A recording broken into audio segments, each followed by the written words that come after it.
Welcome to TB's podcast. Today, we have Hamza Ehsan with us. He is an avid gamer. Otherwise, I would say he's also a master gamer. He plays a lot of games. Yes, sir. And today, we're going to be talking about all of the stuff that relates to gaming, how it got to this stage, and Yep. हो गया Whatever. It's okay. Doesn't matter. Okay, so yeah, we'll be talking about gaming and how time has changed according to gaming as well. Yeah, How the industries have changed, how gaming has basically changed according to time as well. And all those new things. So, what do you know about gaming?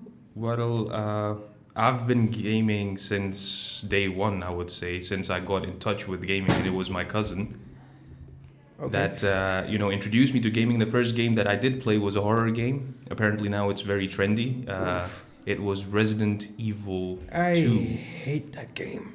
And it got me really traumatized. And we're going to get into how gaming can get you traumatized. Yes, that's for later. But for now, yes, gaming. So you said that you were into gaming since the beginning. Gaming started in 1976. How old are you, man? Well, I'm not that old, but 1992. And around that time, there was an influx of gaming and how gaming was taking over.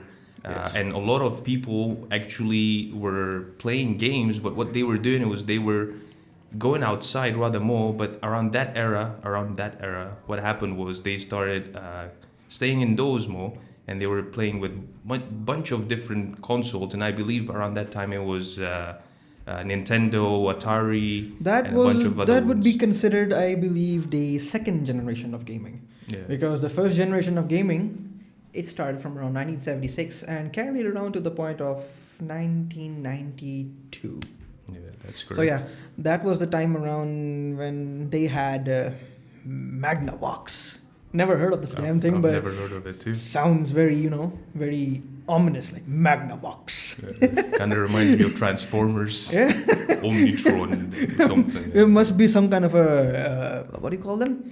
They were the Autobots, and then there were Decepticons. Yeah, Decepticons. Yeah, that was the definitely a Decepticon console. So yeah, there was Magnavox, Yeah.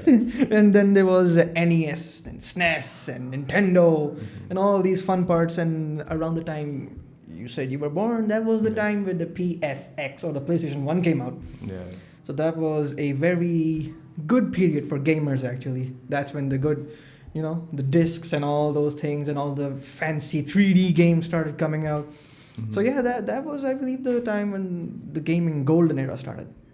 I believe so too. That was just like the prime time where gaming was, it was evolving. The graphics was changing. The gameplay was different. The dynamics of games, how they were introducing open world into this. Because before, if you remember, it was all about like Mario and King Kong and those sort of things. And Donkey Kong, actually. Donkey Kong, yeah, that's the one. Actually, the thing is, like, we were a bit lucky that we got consoles at our places. Yeah. Like, if we were before the 90s, we had to go to, like, the game arcades and spend money and buy those token thingies and, play on those joystick games when we had Tekken. Tekken was... Yes. It still is. I mean, Tekken 8 still going long. It is. Then there was Mortal Kombat. Mortal Kombat started in 1992. Right Street around Fighter was one of them too, yeah. Street Fighter. I've never been a fan of Street Fighter. I think it's a bit... for me, it's boring. Yeah, I would rather prefer Tekken or Mortal Kombat as Yeah, well. Mortal Kombat, man. That's the fun part. Ripping someone's heart out. Like... It was a completely different thing because before you would just say you would just see a bit of like blood and this and that, but they changed the whole game when it came to it, like the dynamics of it, like ripping and X-ray moves and stuff like that. It was something unique, I would say. The thing is that fatalities, it was something new. Yeah. People were intrigued by the aspect of ripping someone's heart out. Yeah. The inner animosity came out and they were like, cool, I want to do some more. Yeah. So that was basically around this right. But I was also born on 1994. And that was, considering the country we're living in, at that time, not everyone had a PlayStation, that's for sure. Yeah. We started out with the Sega. Yeah. The Sega or Nintendo or Atari, the basic ones with those the plastic, flashy guns and all the Mario games and all those things. So, but the thing is that even those games are a pivotal part of our, personality and growing up and all those things. Games have always been everywhere. Yeah, that's true. It's a part of everyone's personality, actually. And I believe gaming, they are taking over. It's not a generational thing. I believe, because back then, of course, since, games were not really introduced, or if they were introduced, the consoles came out, like the one that you were mentioning, Megatron or whatever it was. Magnavox. Yeah, Magnavox. So it was not as mass marketed, I believe. And marketing definitely is an important thing if you want to get your products out there, if you want to get your services out there. I think it's really important. So back then, baby boomers or the silent generation, they were not really fond of these things for the sole purpose that it wasn't. They were playing their own games. Don't get me wrong, but it was just the fact that it was not mass marketed that way, like how things are marketed right now. We can see Gen X, Gen Y, Gen Z. They're really into gaming. That's what their pastime activity is like. And it's actually a good thing, and it could also be a bad thing. Yeah, it definitely is, because considering how many generations of gaming there are, we started. Excuse me. Yeah, so starting from first generation, we're currently at. If we talk about the actual generation of gaming, we're at generation 9. Yeah. So there are 9 generations. I've managed to note them down and cut them down to at least 6 generations, just to keep it short and simple. First generation, Magnavox, and all those fun things. The second generation was PSX and Nintendo 64. That's PlayStation 1 and all those things. Third generation, these were the good ones. This was around 2000s, when the PlayStation 2, the good old PlayStation 2, trusted, reliable, banging on the wall, still works, PlayStation 2. And then the Xbox and GameCube. So these were, I believe, for example, Xbox, Microsoft. This was one of their first consoles, basically after working throughout in the computer industry. So they're like, okay, if Sony has a console, why can't Microsoft have one? It's a good thing Apple didn't compete, otherwise basically no one would be able to buy those consoles. It would be practically useless.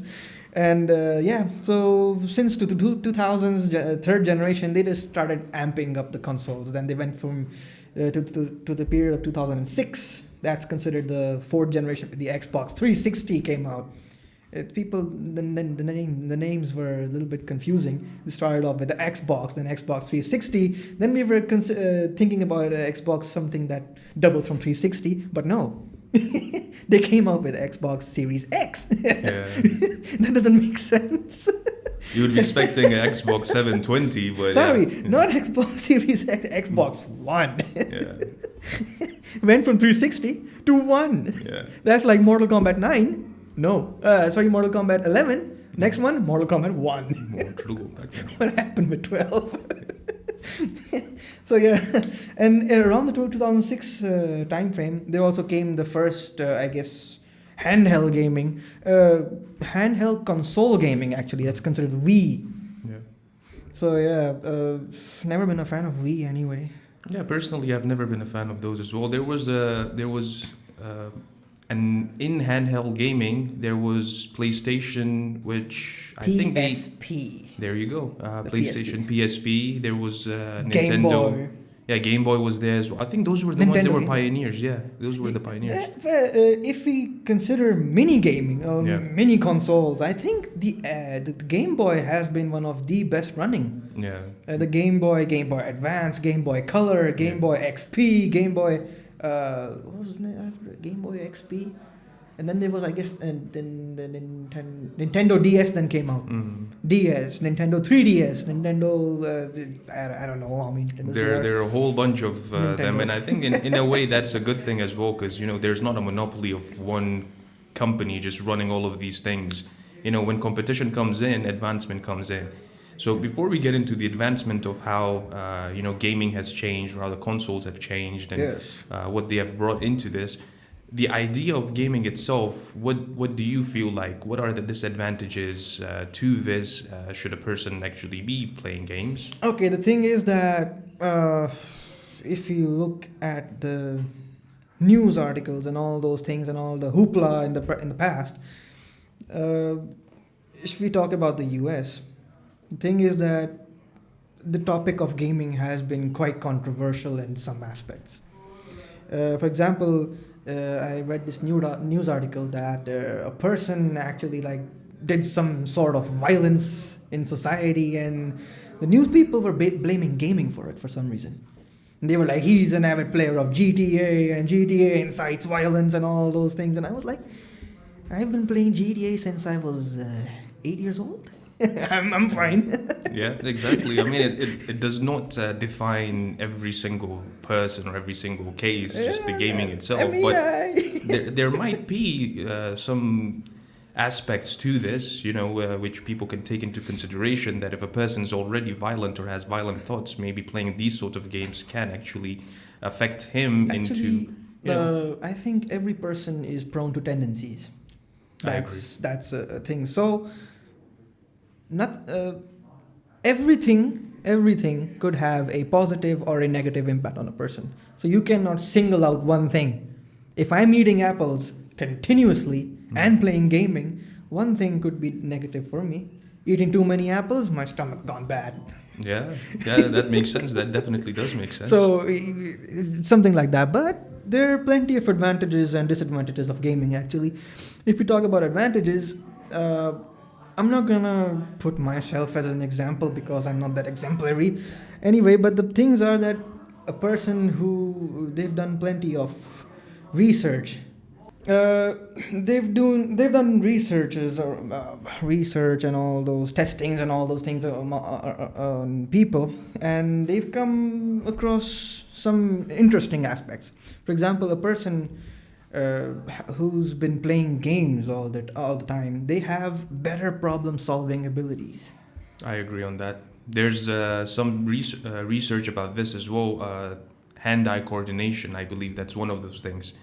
Exactly. There's problem solving, then there's hand-eye coordination, then there's decision making. I agree. Because when you're playing a game, the game gives you options that you have to take into consideration. It could be detrimental or it could be advantageous. So those are the things that a person is basically using his brain in the game, and once he comes out of the game and he sees life with his eyes, and those things actually help him. He uses the brain like he's playing that game, actually. I completely agree on this. Actually, the game, what it does is it brings you into this scenario, which is a virtual scenario, and then you have to make decisions based in that scenario, which Exactly. can later on reflect in your real life as well. So if you were to play a non-violent game, let's say you're just learning how to drive, and there are driving games now, which even kids play. Drive and simulations. Yeah, drive simulations, there you go. And I'm surprised. My niece, even, I would not expect her to be so into playing games and especially wanting to learn how to drive. She's my niece. She's a female, of course.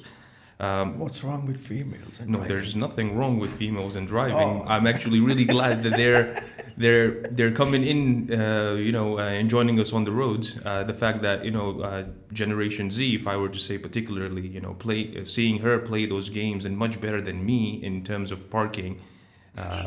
Particularly, it was fascinating. At the same time, it was really interesting to watch her play those games. Like we can show an example. Like if I give my own example, I've been playing Skyrim. I'm sure you know what Skyrim is. Elder Scroll. It's more of a role-playing game, actually. So what happens is that when you go to the shop to buy something, you have a limited amount of money. Mhm.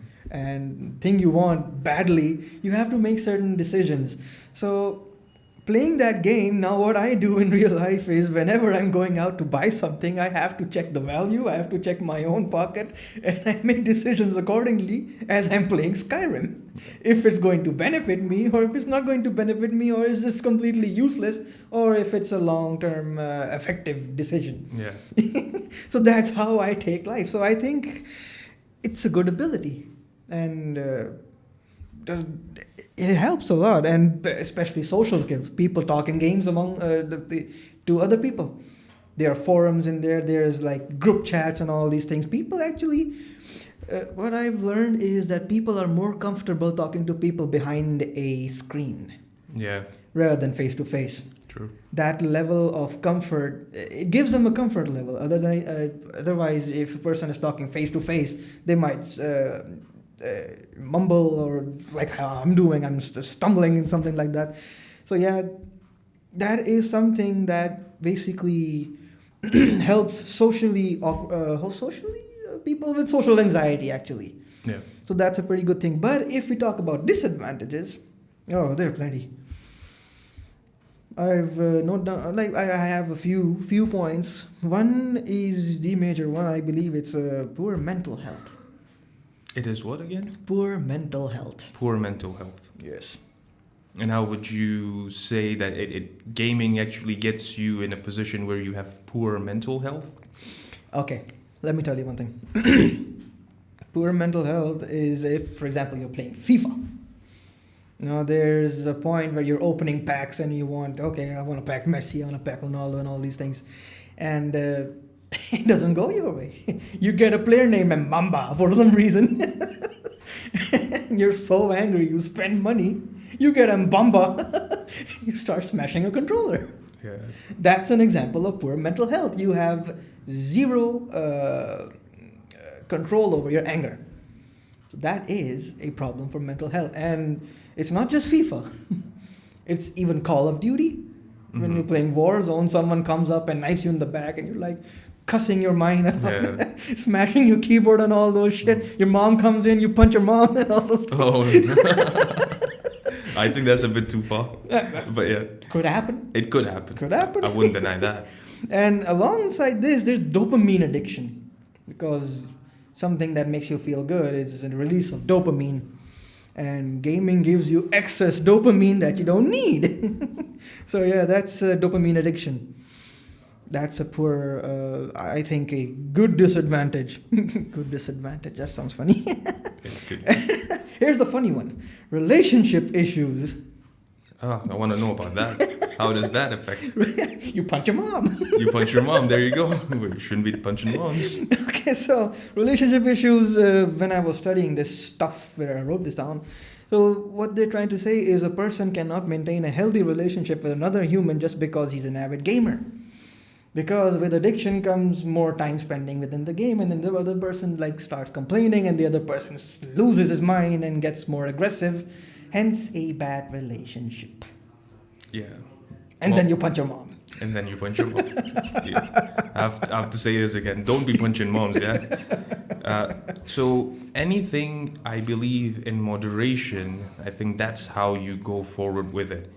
I've seen a lot of people earning so much money, or at least that's how they portray it. They earn so much money just by, being a YouTuber or being a Twitch streamer. You can see them buying Lamborghinis. You can see them being, staying in a mansion that they've bought, and they're showcasing how beautiful that is and how luxurious that lifestyle is. How are people actually making that much money through YouTube? And how are they branding in a market that is so saturated right now? Like every other person wants to become a YouTuber, but how successfully they can do this? I think that's half the story we're actually looking at. What is the full In the image? current time frame that we're living, no person can survive on a single source of income. So what these people actually do is that, okay, let me just break it down for you. So what happens is there are rules to actually streaming, and let's consider the point of small streamers. Let's just say small streamers. So on YouTube, there are rules of streaming. You have to set the stream 24 hours before streaming. That's the rules for beginners. Then you need to have at least above 50 followers. Otherwise, you can't stream. That's one of the rules. And if you consider the viewership and the money aspect, every 1,000 views gives you $4. So coming to the point of 1,000 views and just those measly $4, it's gonna take you hell of a time. Yeah, that gets me wondering. How do they make that much money? It's not that much. 1,000 views and just... And the thing is that these $4, these are the maximum you can get on YouTube. And gaming is on top, $4 per 1,000 views. Then there's Beauty, that's $3. Mhm. Then there's food, that's $2. And I didn't even, it wasn't even worth checking what's $1 worth. Anyway, Yeah. that's for YouTube. And then when you come to Twitch, okay, Twitch is basically for game streaming and all those things. So it's monthly $50 to $1,500. That's dependent on viewers. 5 to 10 viewers is gonna give you $50 to $200 per month. And 20 average viewers is gonna give you $200 to $400 per month. Now, what these streamers, these people actually do, is that they are looking for. What they do is they incorporate adverts on their pages, Mhm. and once they start getting somewhere, when they're earning little money, what they do is they look for sponsorships. Yeah. I guess that's where they make their money. Yes, Yeah. sponsorships, and some of them are even good enough to make their own products. They don't just sit there and like, go, okay, $4 today, $4 tomorrow, that's fine. No, they want more money. They find more adverts, they find more sponsors, and they do basically anything that they can do. Just use pe haath maar sakte hain. They try to do everything. Mm. Yes, I am annoyed just as much as you, sir. Okay. Should I yell at them? No, just Okay, anyway. they'll keep quiet in a bit. Yeah. So if we are taking an example of streamers, let's talk about Dr. Disrespect. Yeah, let's talk He's about it. one of the biggest streamers and one of my personal favorites. I just love that personality. He just oozes charisma. And masculinity. Masculinity. Yeah. So what he does is he has his own alcohol brand. Mm-hmm. Haram. Haram it is. He has his own alcohol brand. He has his own gaming apparel, the clothes, the Google glasses, and HDD 14K or whatever the thing is. He has all of those. He has his own wig marketing, man. Goodness. Wig marketing and his mustache. The guy is merchandising anything that he finds. Anything. And have you seen his production value? No. His production quality? The It's- man has an animation for going to the toilet. Oh, goodness gracious, that. That's how good he is. These are the things that make you big. He is consecutive back-to-back 3-time Twitch streamer of the year. Then he got banned. Then he went to YouTube. Oh, he's doing great. He went to YouTube and many other Twitch streamers followed. Tim the Tatman, he's also famous. And Nick Merckx. And that turtle face, I don't know what his name is. Cloaksy. They all followed, and he eventually even Tyler came as well. Ninja. Mhm. Yeah. He also left Twitch. Now what happened to Twitch is it's just a wasteland of dirt. Oh, that's tragic. Yeah, it's pretty tragic. They haven't been able to maintain their quality that they had when these streamers were actually ruling the gaming world. So there's plenty of things on how to make money. They participate in tournaments and all those things. So yeah, sponsorships, tournaments, advertising, brands, and editing, fancy editing techniques, and all those things. That's how you get big. That's yeah. So I did catch you saying Twitch stream is a wasteland now. Being a streamer over there is wasteland. So YouTube would rather be better, right? But how do you how do you brand yourself on YouTube where every other person is doing the exact same thing or has the dreams to becoming a YouTuber? What is the key things that are required for you to become a good YouTuber? Is it video editing? That's the thing. You need to have brains for it. If you're smart, you'll find a way around it because everyone is doing every single thing the same as everyone else. Mhm. So you have to do your research and see every other streamer what they're doing and try to come up with something that's different yet same at the same time. Same but different, but Yes. still the same. Yep. Because there's a very famous saying in marketing: what works works. That's true. So if you're trying to find something, then you just go with what works. And I think that you have to think smartly around it. May I help you? 2 minute दें सबर बंद कर दें उसको. Okay. So yeah, you have to come up with smart tactics. For example, if you look at the classic good ones, You have PewDiePie, you have Markiplier, Jacksepticeye. They're still doing good because they're doing the same thing but differently. Yeah.